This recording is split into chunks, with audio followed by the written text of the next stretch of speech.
Very happy to be joined by Mr. Don Woodstock. Certainly no stranger to the Winnipeg mayoral races.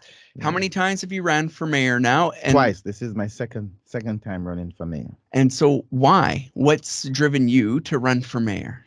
Over the years, I've lived here, worked here, and I've seen the issues firsthand, dealing with the community. I'm a community-minded individual, and so it seemed there's a disconnect between city government and what the citizens are receiving. Meanwhile, there's so many of their lives are touched by city politics, and this disconnect is one of the primary reasons for pushing me. But more so because of the the business I'm in takes me directly, put me in direct path with people who have been victimized by break-ins, etc. Because I have a security company business that does burglar alarm sales and service, and I see the cries, I hear the cries, I hear the panic, I see it in the eyes. You walk into people's home, you see how people live in fear. And 6 years ago, I could pinpoint with a certain accuracy a certain part of the community that would be more vulnerable to break-ins. Today, I am drawing the entire map of Winnipeg. It doesn't matter where you are, you're going to be a victim of some sort because of the level of crime that has gone up. Now, crime, one of those top issues for the election. How do we even begin to make a difference in the city? If you were elected mayor, where do you start? What's your plan for crime? Keeping the downtown and the youths safe, core healthy, and keeping the youths as well as engaged. We all know that as youngsters ourselves, if we were to be engaged into sports any at all and recreational facility, we're less likely to get into gangs. So for me, it's $400 million that I would want to find and to put into youth recreational facilities for the seniors to make sure that our community centers and even build better, bigger community centers, because the youths being engaged is going to keep them out of trouble. And people say, how do you get this? Well, I don't have to raise your tax to do this. Okay. And the reason being is that Nike, Adidas, all of these sports company, they're begging. People are not aware. They're begging to look for something to sink their teeth in. So as mayor, I would be the first one to have a meeting with these folks and make a simple suggestion, out of the box thinking, but it will work, because if they can manage to invest in our youth, okay, and invest in our community, then Winnipeg becomes now a sports capital magnet, and we're in the center of Canada, so why not? You know what I mean? So yes, it's a revolutionary idea. It's out of the box thinking idea. I said the same thing to folks, that we should get rid of the name Garbage Day and put Recycle Day in it. It took me 2 years to get the city to change from that. Today, we moved from 40% participation rate to now 98% participation rate. When I suggested that we should ban plastic bag in 2009, people thought I was crazy. Well, guess what, folks? Walmart now ban plastic bags. So I pinch myself to see something that I started 2009 to come full circle, where I live to see major corporation banning plastic bags and have reusable bags. So again, $400 million, okay, annually for 5 years is going to keep these kids out of trouble, because who are the ones that's creating the mayhem? 13-year-old, 12-year-old, 15 years old. These people should be on the field of play. They should be burning their energy. We want to create a faster Andre. We want to create, we want people to beat him easily. We want the Michael Jordans to come out of our communities, and so we want the Scottie Pippen. We want the basketball, grades. The Raptors has done fabulous for us over the years. We could have had that done if we have a set of youths who are driven by action on the field of play, rather than trying to form a gang and the police. And we cannot, no matter what anybody else tell you. Devon Clunes, the former chief of police, in 2018, at my launch for my campaign, then says we cannot police ourselves out of this problem. It's going to take a community resolution to be conscious about what are we doing short term. Short term, we throw a whole bunch of money at kids playing sports, but long term, these kids are going to be better role models for society. Homelessness, another big issue affecting a lot of people. We see that, like you talked about, pinpointing on a map kind of for crime all over Winnipeg. Yes, We see homelessness is a growing problem everywhere huge, now. What's your huge. plan to address that? Here's what I have done. And I urge everybody to ask every single candidate, what have you done? Before you vote for them, ask them one question, what have you done? Here's what Don Woodstock have done. Homes for Heroes Foundation came to Winnipeg, Manitoba in 2016. They spent about 6 months of their life and time with Scott Gillingham and Mayor Brian Bowman and this current administration. They were turned away. I met Homes for Heroes president in Ottawa in 2018. And he said to me, what a joke this mayor is on the city. Those were his exact words. He said it in front of my wife, so he can't deny it, or nobody can. The fact of the matter is, he told me what the problem is and what he's looking for, an acre land to lease or purchase.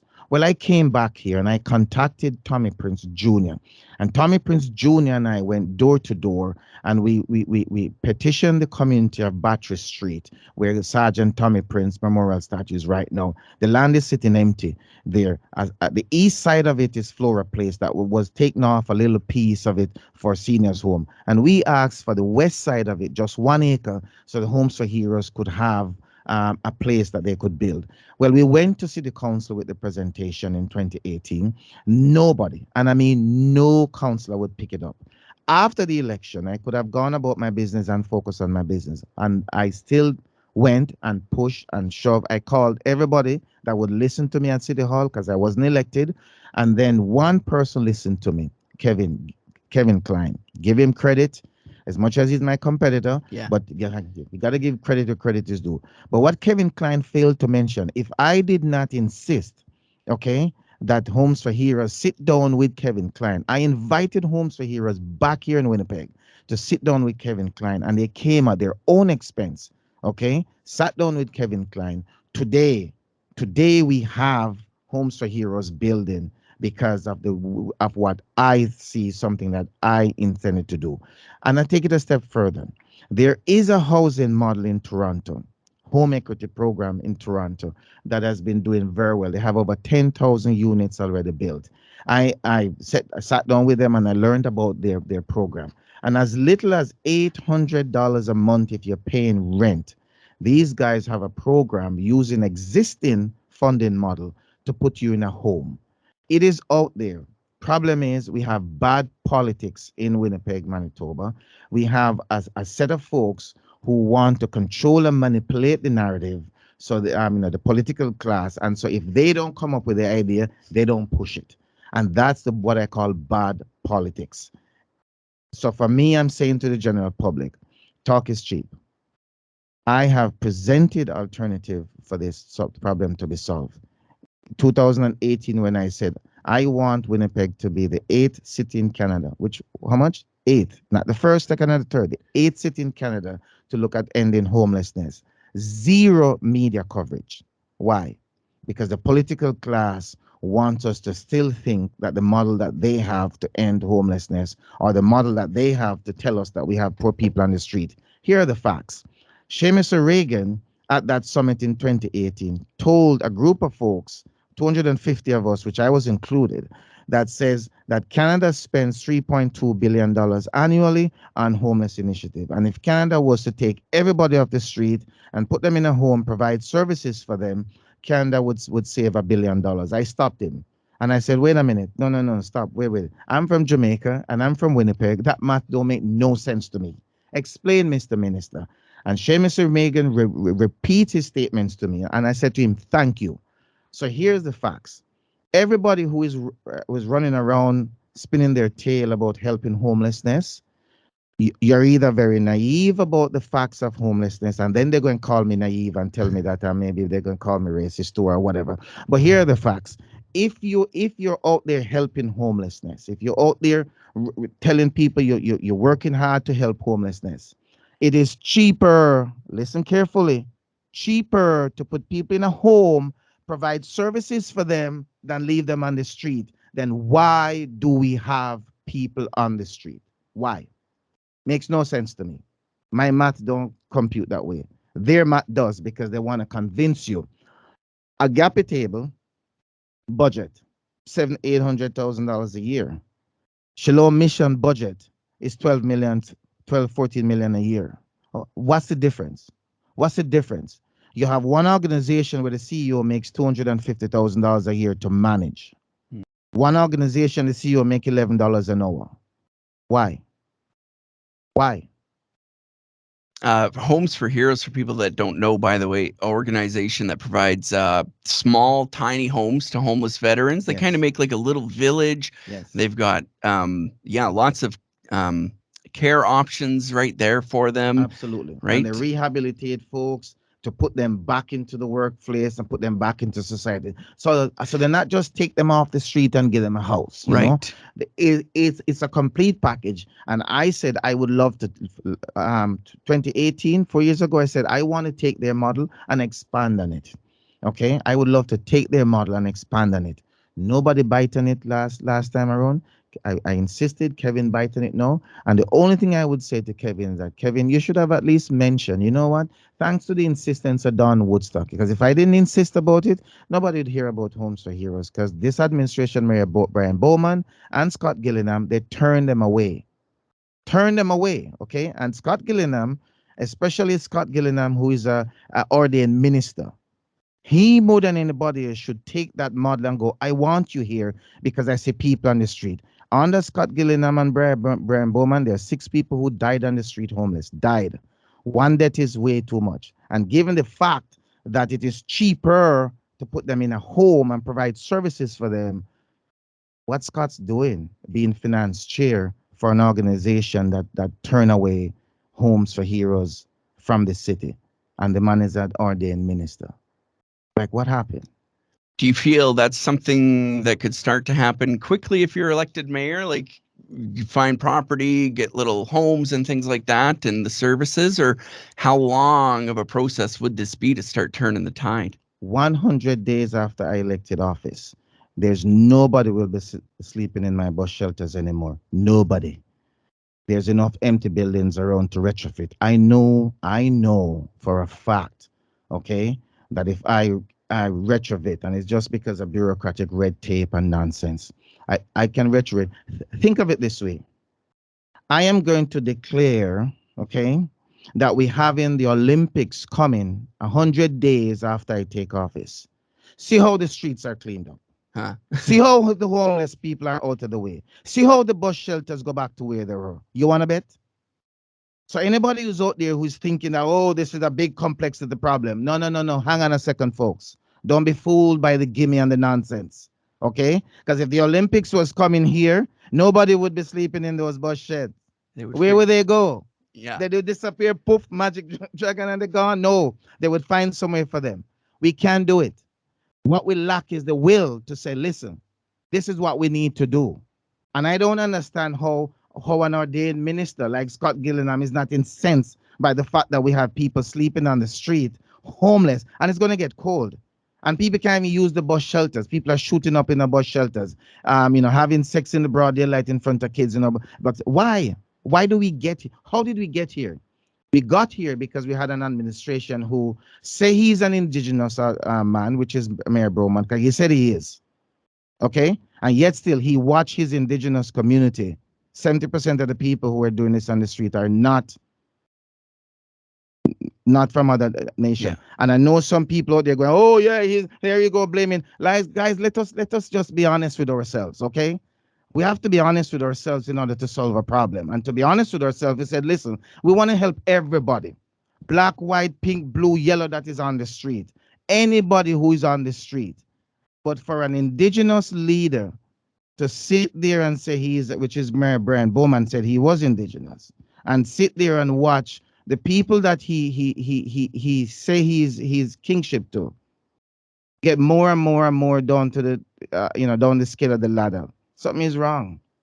And for Scott Gillingham to sit there as an ordained minister and see that happen and don't get incensed by it. Back in the day when Harvey was here, they tried to raise the bus fare by 5 cents, and Harvey created so much stink at City Hall, that they had to revert it, right? That's what I'm talking about. God bless Harvey. He's gone on now. But my God, wouldn't it be easy for somebody like Scott Gillingham to say, listen, I am not going to have you do this anymore, no matter what the cost is, because a life is a life. But he didn't. He sat there, he shut his mouth, and he collected his extra 35,000 a year and did nothing. And now he comes out and tell us he wants to change. Really? We're running out of time. So as we continue on, one of the other big issues, and it's an issue I say ever since they built the first road in Winnipeg, this has probably been an issue, building better roads. This spring, it was absolutely horrible out there. What are your plans for the streets of Winnipeg and improving our infrastructure? Recycled aggregate. Okay. When they dug up the roads, all of that concrete is not being used right now. In fact, the city go as far as to literally spec for new. We have no gravel pit here in the city. You got to go to Stonewall for that. The Manitoba Heavy Construction Association has been lobbying the government for the last God knows how many years to use it because it's cheaper and it's a standard that is used worldwide. And it's also something that is much more sustainable. So when it comes to sustainability and cheaper, we have to go that route. I'm being sued because I made the statement that, what I made. Okay. But I'm going to fight it and I'm going to win and I'm going to win big. Okay. So here's the deal. What we currently have now is a system where we can't run a deficit. Okay. We have 20 by law. By law. Yeah. We have $20 million left in our rainy day fund, folks. 20 million. And the only reason they didn't break the bank and say we had $0 left because it would be too shameful for Scott Gillingham to come and face you with a zero money. But he thought 20 million would be good enough. No, Scott, it's not. Okay. So we have to find a way to stop funding the government how we're funding it. And what they've been doing is they have been selling bonds in order to pay for road work. He wants to put $1 billion down on road work. Okay, where's he getting the money from? He has to go sell bond for 50 years. Glenn Murray, we're still paying for the bridge that he took out $100 million on to build. Still paying for it today. So your children, if Scott Gillingham have his way, is going to have to pay for all of that he's doing. No, we have to use the recycled aggregate. I am going to get into the recycling business, okay, for the city of Winnipeg, for the concrete, okay? And I'm going to use it as much as possible to patch what we have until we build our way back, okay? Not better, because I don't want to use that slogan as the NB, but we got to build it so that we end up with where it's more sustainable and it's costing the taxpayers less. I am committed not to sell any bond. I am not going to finance your children and your grandchildren's wealth in order to put a road which may not even going to last 50 years, because a lot of these guys are not, and I say it clearly, I have Facebook video that shows it. Some of them are not building the roads and they're not putting 3 meters down of aggregate anyway. So how is it going to last? How is it going to last if you don't build with 3 meters of aggregate down? Pemina is a perfect example. I have videos with Pemina where people build on Pemina and they're putting the road down on Pemina, and God bless us, we have 8 or 9 inches worth of aggregate down. Why? Speaking of money and bonds, where is all the money going to come from? You had mentioned earlier about getting kids in sports and stuff, $400 million companies. So you approach companies and you ask them to invest in our future, in our youth, and sell the concept of having a brand, a sports brand in Winnipeg like none other. We are in the center of Canada, right? We should have events. We should have twice the size of the arena we have here. Okay, playing different. We should have 2 arenas in the city instead of 1. We don't want it downtown, too congested. You know what I mean? That should be the smaller of the 2. And we build not for, listen, we have the ability to do this, but we have to think outside of the box. And for the homelessness issue, am I right in asking or assuming you're saying we can do this and we save money, so you don't have to find money? We're going to save money by approaching homelessness your way. Homes for Heroes model is perfect. You have a conversation with them, they'll tell you. The city will save right now after Homes for Heroes get here and get set up and everything. Will save anywhere between $8 and $10 million annually. It's a money saver, folks, if we only do it right. But we have to think outside the box in order to do it right. Or we have to have a conscience and a heart. Okay. And again, I mention it. Just imagine if the Queen was coming here. Okay. You telling me that they'll still leave the people on the street homeless, shacking up and having sex and shooting up drugs? No, they won't. So then I am committed 100 days. My first 100 days. All everything will stop. Okay. All eyes and hands and ears and feet and buttocks will be on the table to discuss one thing. We got to put these folks somewhere, okay? And we got to make sure that we have facilities for them and we have care for them. Some are a little Yes. bit This worse is than the not other. hiding them away. This is not hiding them away in some Okay. bushel, okay? And so care and concern. We have to have a heart again. The city needs a heart again. People need to feel safe to take the bus again. People need to feel safe to walk downtown. People need to feel safe walking in their neighborhoods. Never mind walking downtown. People need to feel safe in their neighborhoods. So I've said it to a few folks and they laugh. I am in a win-win situation. If the general public vote me in as mayor, they win and I win. If the general public don't vote for me as mayor, you think this crime wave will ever stop? My business grows. Tell us how we can find out about your platform, follow you, and learn more about you. DonWoodstock.com. I've done enough to put as much information on DonWoodstock.com, and hopefully there is enough information up there. Facebook, you can find me Don Woodstock or Don Woodstock for mayor, but DonWoodstock.com, I've seen a lot of traffic, and I appreciate for all of those who have gone to my website, all of those who have logged on to my page. If the folks who have logged on to my website, if 50% of them go out and vote for me, I will be the next mayor of Winnipeg. That is news to a lot of people, but that's what you hear it here first. You're the first one I told that publicly. Thank you so much, Mr. Woodstock, for taking the time to talk with us, and all the best in the rest of the campaign. Thank you very much. Thank you for having me. Thank you. You're very welcome.